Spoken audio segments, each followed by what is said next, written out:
Welcome to Prajapati bio classes.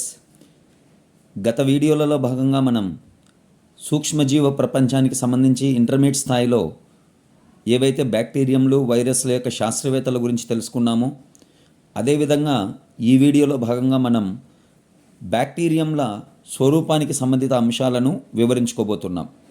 బ్యాక్టీరియంల స్వరూపం అంటూనే మనం గుర్తు తెచ్చుకోవాల్సింది బ్యాక్టీరియంల పరిమాణం ఏ విధంగా ఉంది, అలాగనే బ్యాక్టీరియంల యొక్క ఆకారం ఏ విధంగా ఉందని మాట్లాడుకోవాలి. ఈ బ్యాక్టీరియంల పరిమాణాన్ని మనం పరిశీలించినట్లయితే బ్యాక్టీరియంలు సాధారణంగా 2 నుండి 5 మ్యూయంల పొడవును, 0.5 నుండి 1 మ్యూయం వెడల్పును చూపించడం అనేటువంటిది జరుగుతుంది. అలాగనే బ్యాక్టీరియంల యొక్క ఆకారాన్ని పరిశీలిస్తే బ్యాక్టీరియంలు అన్నీ ఒకే రకమైనటువంటి ఆకారాన్ని ప్రదర్శించవు. ఇందులో మనం గోళాకార బ్యాక్టీరియంగా పిలువబడే కోకైలను, సాగి ఉన్న దండాకారంలో కనబడే బ్యాసిల్లైలను, కామ ఆకారంలో కనబడే బ్యాక్టీరియంలైనటువంటి విబ్రియాలను పరిశీలిస్తాం. అలాగనే కొన్ని బ్యాక్టీరియంలు, ఎగ్జాంపుల్ అజిటోబ్యాక్టర్ లాంటి బ్యాక్టీరియంలు భిన్న రకాలైనటువంటి ఆకారాలను తాము నివసిస్తున్నటువంటి పరిసరాలకు అనుకూలంగా ప్రదర్శించడం జరుగుతుంది. వాటిని మనం బహురూపక బ్యాక్టీరియంలు లేదా ప్లియోమార్ఫిక్ బ్యాక్టీరియాస్ అని చెప్తాం. అంటే ఈ క్రింది వాటిలో బహురూపక బ్యాక్టీరియం ఏది అని అడిగితే అది అజిటోబ్యాక్టర్ అవుతుంది. అలాగనే కొన్ని బ్యాక్టీరియంలు నమ్యతను గల బ్యాక్టీరియంలుగా చెప్పబడతాయి. అటువంటి వాటిని మనం స్పైరోపీడ్స్ అని చెప్తాం. అలాగనే కొన్ని బ్యాక్టీరియంలు దారపు పోగు ఆకారం లేదా తంతువుల రూపంలో మనకు సూక్ష్మదర్శిలో కనబడినప్పుడు అటువంటి బ్యాక్టీరియంలకు ఒక బెస్ట్ ఎగ్జాంపుల్గా మనం బెగియోటా అని చెప్తాం. అలాగనే కొన్ని బ్యాక్టీరియంలు ఏవైతే సర్ఫిల దండాల ఆకారంలో కనబడతాయో అటువంటి వాటిని మనం స్పైరిల్లంలు అని చెప్తాం. అలాగనే కణాల అమరిక మనం పరిశీలించినట్లయితే బ్యాసిల్లలో కన్నా కోకైలలో ఎక్కువగా ఉంటుంది.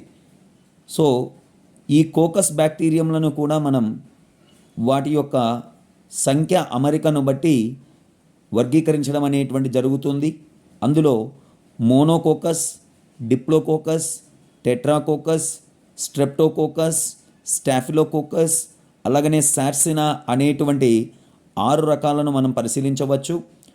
ఒకవేళ గోళాకార బ్యాక్టీరియం ఒక విడి కణంగా మాత్రమే మనకు కనబడితే దానిని మనం మోనోకోకస్ అని, ఒక జత కణాలుగా ఉండే గోళాకార బ్యాక్టీరియంలను మనం డిప్లోకోకస్లని, 4 కణాల గోళాకార బ్యాక్టీరియంల గుంపుని టెట్రాకోకస్ అని, అలాగనే ఒక వరుసలో గొలుసులాగా అమరినటువంటి గోళాకార బ్యాక్టీరియంలను మనం స్ట్రెప్టోకోకస్లని, క్రమరహిత పద్ధతిలో గుత్తులుగా అమరిన గోళాకార బ్యాక్టీరియంలను స్టాఫిలోకోకస్ అని, 8 గోళాకార కణాలతో ఘనాకారంగా అమరినటువంటి దీనిని మనం సార్సినా అని చెప్తాం. అంటే కణాల సంఖ్యలో మనకు చాలా ముఖ్యమైనటువంటిది 8 కణాలతో కనబడేటువంటి రకం ఏమిటంటే అది సార్సినా.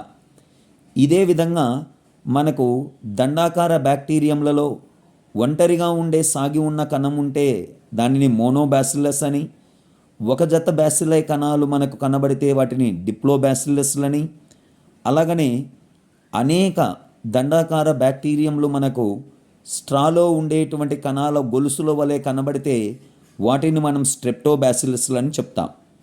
అలాగనే సర్ఫిల రూపాలను కూడా ఇక్కడ 2 రకాలుగా వర్గీకరించడం జరిగింది. అందులో మొదటివి విబ్రియాయిడ్, అలాగనే స్పైరిల్లం అనేటువంటివి.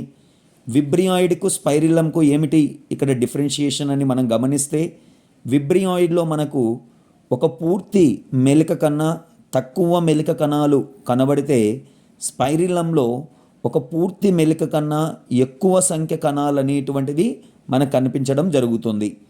ఈ విధంగా బ్యాక్టీరియంల స్వరూపంలో భాగంగా మనం బ్యాక్టీరియంల పరిమాణం ఏ విధంగా ఉంది, ఆకారం అనేటువంటిది దాని ప్రకారం చేసినటువంటి వర్గీకరణ ఏంటో మనం గమనించాం. కాబట్టి ఎగ్జామ్ పాయింట్ ఆఫ్ వ్యూలో మనం గమనించినట్లయితే డియర్ స్టూడెంట్స్, ఈ క్రింది వాటిలో బహురూపక బ్యాక్టీరియంను గుర్తించండి అంటాడు. అప్పుడు మనం అజిటోబ్యాక్టర్గా తీసుకుంటాం. ఈ క్రింది వాటిలో దారపు పోగు లేదా తంతువుల రూపంలో ఉండేటువంటి బ్యాక్టీరియంకు చక్కటి ఉదాహరణ అని అంటాడు. అప్పుడు మనం బ్యాగియోటా చెప్తాం. ఏవైతే నమ్యతను ప్రదర్శిస్తున్నాయో వాటిని మనం స్పైరోకిడ్స్గా చెప్పుకోవడం జరిగింది. అలాగనే అమరిక ఆధారంగా, సంఖ్య ఆధారంగా చేసినటువంటి వర్గీకరణ కూడా మీరు గుర్తుంచుకోవాల్సినటువంటి అవసరం ఉంది.